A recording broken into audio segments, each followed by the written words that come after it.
ఇక varicose veins నుండి విముక్తి పొందండి. ఎవిస్ వాస్కులర్ సెంటర్ ఇప్పుడు మన KPHP లో గ్రాండ్ ఓపెనింగ్ ఏప్రిల్ 4వ తేదీన. థాంక్యూ. ఇప్పుడు ఈ విషయంలోనే మీకు అందరికీ ఒక క్లారిటీ ఇవ్వాల్సిన అవసరం ఉంది. ఈ 5 సంవత్సరాలు ఈ నియంత ఎవరైతే అహంకారిగా ఈ రాష్ట్రంలో ముఖ్యమంత్రి అయ్యాడో అధికార దుర్వినియోగం చేసి ప్రజా సమస్యలపైన ఎవరైనా నోరెత్తి వాళ్ళ నోరు మూయించే పని చేశాడు. ఎవరైనా కానీ గట్టిగా మాట్లాడితే ముందు పోలీసులు పంపించేవారు, ఆ తర్వాత CBCIDని పంపించేవారు. శనివారం అయితే ప్రొక్లైన్స్ పంపించి ఎక్కడికక్కడ వాళ్ళ ఆస్తులన్నీ కూడా ధ్వంసం చేసేవారు. శుక్రవారం సాయంత్రం అరెస్ట్ చేసి బెయిల్ కూడా రాకుండా మళ్ళీ వాళ్ళని కస్టడీకి పంపించేవాళ్ళు. నేను 5 ఏళ్లు చూశాను, చాలా మందిని చూశాను, చాలా మందిని కాపాడాను. కొంతమంది అయితే నేను కాపాడలేక నన్ను చేరలేక జీవితం మీద ఆశ వదులుకొని ఆత్మహత్య చేసుకునే పరిస్థితికి వచ్చారు. తమ్ముళ్ళు ఒక విషయం చెప్తున్నా మీ అందరికీ. ఒక అబ్దుల్ సలీం అనే వ్యక్తి నంద్యాలలో వీళ్ళ వేధింపులు భరించలేక ఏం చేయాలనో దిక్కు తెలియకుండా చనిపోవాలని నిర్ణయించుకున్నాడు. ఈ పోలీసుల భార్యను పిలిచి నీ భర్త చనిపోతే నీ కథ చూస్తావని చెప్తే భార్య భర్త ముందర బాధపడడం మొదలుపెట్టింది.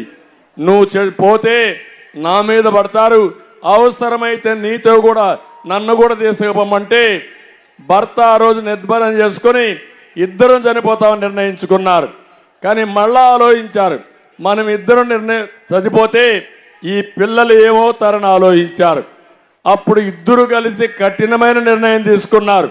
నలుగురం చనిపోదామని నిర్ణయం తీసుకుని నేరుగా రైల్వే ట్రాక్ మీదకి వెళ్ళి పిల్లల్ని రైల్వే ట్రాక్ గట్టేసి భార్య భర్త అందులో పడుకొని మరణం చెందారంటే, ఆత్మహత్య చేసుకున్నారంటే తమ్ముళ్ళు ఎంత క్రూరంగా చనిపోయారో ఒక్కసారి మీరు ఆలోచించండి. అంటే మొన్నే మీరు చూశారు ఇంకొకటి, ఎక్కడైతే కడప జిల్లాలో అన్నమయ్య జిల్లాలో ఒంటిమిట్టలో సొంత ఆస్తి ఒక చేనేత కుటుంబం, ఆ ఆస్తిని వైఎస్ఆర్ కాంగ్రెస్ నాయకులు రాసేసుకున్నారు. అప్పు కట్టాలి, డబ్బులు లేవు, ఏం చేయాలని ఆలోచించాడు. ఊరూరు తిరిగాడు, అప్పులు చేశాడు, లంచాలు ఇచ్చాడు, ఎవ్వరూ కరుణించలేదు. ఇంకా జీవితంలో బతకలేమని నేరుగా పోయి రైల్వే ట్రాక్ కింద పెట్టి ట్రైన్ కింద యాక్సిడెంట్ చనిపోయాడు. దాని కింద ఆత్మహత్య చేసుకున్నాడు. ఆ వార్తని భార్య పిల్ల విషం తాగి చనిపోయారు. ముగ్గురు కూడా ఒకే కుటుంబంలో 2 నెలలకు మునుపు జరిగిందంటే మీరు ఆలోచించాలి. ఈ ప్రభుత్వం ఒక ఘోరమైన ప్రభుత్వం, నీచమైన ప్రభుత్వం, క్రూరమైన ప్రభుత్వం. కొన్ని వందల మందిని పొట్టన పెట్టుకున్న ఈ ప్రభుత్వాన్ని వదిలిపెడతారా తమ్ముళ్ళు అని మిమ్మల్ని అడుగుతున్నా. ఎంతమంది జైలుకు పోయాం, ఏమి నేరం చేశామని జైలుకు పోయాం. పేదవాళ్ళ కోసం ధరలు పెరిగితే నోరిప్పడానికి మాకు అధికారం లేదా? మీ ఆస్తులు ఎవరైనా కబ్జా చేస్తే ఇది తప్పని చెప్పడానికి మాకు హక్కు లేదా? రైతుకు గిట్టుబాటు ధర రాకపోతే రోడ్డు మీదకి వస్తే మమ్మల్ని అరెస్ట్ చేస్తారా మీరు? 5 ఏళ్ళు ఇదే తంతు. ఆ తంతులో భాగమే రఘురామకృష్ణరాజు అని చెప్పి నేను మీకు తెలియజేస్తున్నా. కాబట్టి ఈరోజు పాలకొల్లు సాక్షిగా మిమ్మల్ని కోరుతున్నా, ఈ విషయం రాష్ట్రంలో ఉండే 5 కోట్ల మంది ఆలోచించాలి. ఇది నా ఒక్కడి సమస్య కాదు. నన్నేదో జైల్లో పెట్టారని నేను మీ దగ్గర రాలేదు. నా సమస్య కాకుండా ఇది ఒక రాష్ట్ర సమస్య, ప్రజా సమస్య, మీ పిల్లల భవిష్యత్తు, మీ భవిష్యత్తు అని మరొకసారి మీ అందరికీ తెలియజేసుకుంటూ, అందుకే నేను మిగిలిన విషయాలు మాట్లాడతా. రాష్ట్రం ఎంత అంధకారమైంది, అన్నిటికంటే లా అండ్ ఆర్డర్ లేకుండా ఈ రాష్ట్రంలో ఎవ్వరికీ భద్రత లేకుండా, ఏ ప్రాణానికి కూడా భద్రత లేకుండా, ఏ ఆడబిడ్డ శీలానికి భద్రత లేకుండా, మీ ఆస్తులకు భద్రత లేకుండా పోయిందంటే అది నా ఆవేదన. అందుకే నా పోరాటం. అందుకే మిమ్మల్ని అందరినీ కోరుతున్నా, అందరూ కలిసి ముందుకు రండి. అందరం కలిసి ముందుకు పోయి రాష్ట్రాన్ని కాపాడుకుందాం. ఆ పోరాటంలో భాగంగానే 3 రాజకీయ పార్టీలు, జాతీయ స్థాయిలో ఉండే బీజేపీ, ఈరోజు రాష్ట్ర హితం కోసం రాజీ లేని పోరాటం చేస్తున్నటువంటి జనసేనాని పవన్ కళ్యాణ్ గారు, తెలుగుదేశం 3 పార్టీలు జట్టు కట్టాం. ఇది మా స్వార్థం కోసం కాదు, మీకోసం, రాష్ట్రం కోసం, భావితరాల భవిష్యత్తు కోసం.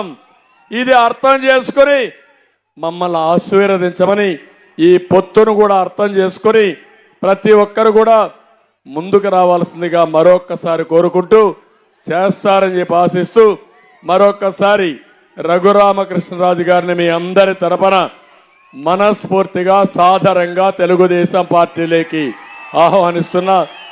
వారి సేవలు ఏ విధంగా ఉపయోగించుకోవాలో పార్టీ నిర్ణయిస్తామని మరొక్కసారి మీ అందరికి విజ్ఞప్తి చేస్తూ, తర్వాత కార్యక్రమం మన ఎమ్మెల్యే, మన ఎంపీ మాట్లాడతారు. దానిపైన మనం ముందు పోదాం. మళ్ళా నేను ఈ విషయాలు మాట్లాడతాను. ఎవరైతే ఎంఆర్పిఎస్ కార్యకర్తలు కూడా నమస్కారాలు.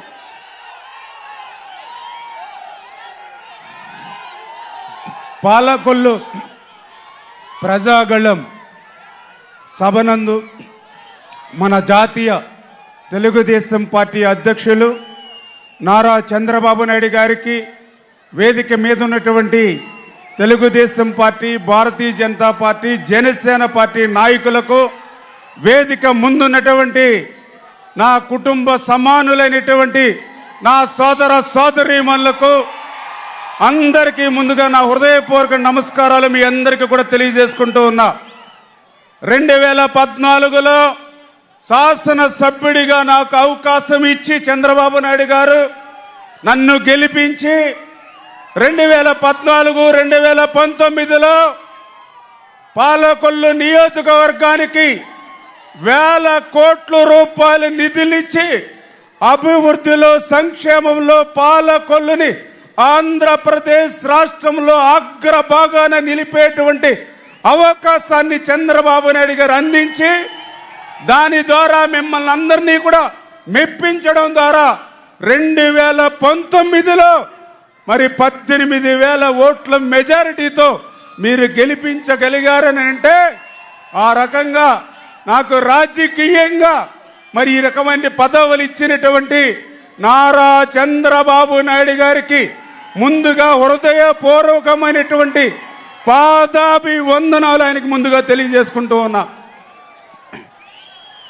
మీ బిడ్డగా, ఈ పాలకొల్లు బిడ్డగా మిమ్మల్ని అందరినీ అడుగుతూ ఉన్నా. ఆ రోజు అధికారంలో ఉన్నప్పుడు చంద్రబాబు నాయుడు గారి సహకారంతో ఈ నియోజకవర్గాన్ని అభివృద్ధి చేశా.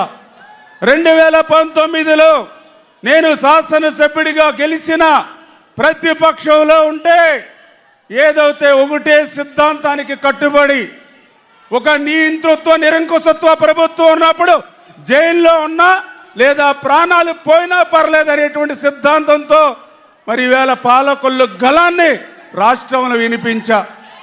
మీ అందరికీ ఒకటే తెలియజేస్తూ ఉన్నా, ఆ రోజు మరి ఏదైతే పాలకొల్లు మీరందరూ ఒక్కసారి గుర్తుపెట్టుకోవాలి, ఒక కోవిడ్ వచ్చింది, ఇంట్లోంచి బయటకు వచ్చేటువంటి పరిస్థితి లేదు ప్రజలకి. అటువంటి రోజుల్లో నా కుటుంబం అంటే నా భార్య, నా పిల్లలు కాదు, నా నియోజకవర్గంలో 2 లక్షల మంది నా కుటుంబ సభ్యులుగా భావించి, నా కుటుంబానికి దూరంగా నా ఇంట్లో వాళ్ళు వదిలి నేను పైన సెపరేట్గా నా కంచంలో నేను భోంచేసి నా బట్టలు నేను ఉదుక్కుని 50 రోజులు నా కుటుంబానికి దూరంగా క్వారంటైన్ ఆసుపత్రులు తిరిగా, మరి కోవిడ్ ఆసుపత్రులు తిరిగా, కోవిడ్ పాజిటివ్ పేషెంట్లు ఇంటింటికి తిరిగా. ఒక వరదలు వస్తే పేకల్లోతు నీళ్ళల్లో నా ప్రాణాలు సైతం పణంగా పెట్టి ఒక్కసారి మా ఇంజిన్ కూడా పోయి మా పడవ ఈస్ట్ గోదావరికి కూడా కొట్టుకుపోతే ఆ రోజు చంద్రబాబు నాయుడు గారు కూడా ప్రమాదం తెలుసుకుని కలెక్టర్ గారితో ఎస్పీ తోటి అందరితోటి మాట్లాడి ఎక్కడో 5 గంటలకి మా పడవ మిస్ అవుతే రాత్రి 9 గంటలకి ఈస్ట్ గోదావరిలో ట్రేస్ అయి మళ్ళీ మీ ముందుకు నిలబడ్డా. అంటే ఈ రకంగా మరి ఏదైతే టిట్కో ఇళ్ళు ఉన్నాయి మీ అందరికీ తెలుసు. ఆ రోజు మండు టెండలో 240 కిలోమీటర్లు సైకిల్ మీద విజయవాడ దాటి అమరావతి అసెంబ్లీకి వెళ్ళానంటే ఎవరి కోసం వెళ్ళా? మండు టెండలో ఎవరైతే సుమన్ టీవీలో మీ పర్సనల్ అండ్ బిజినెస్ ప్రమోషన్స్ కోసం కింది నెంబర్కి కాంటాక్ట్ చేయండి.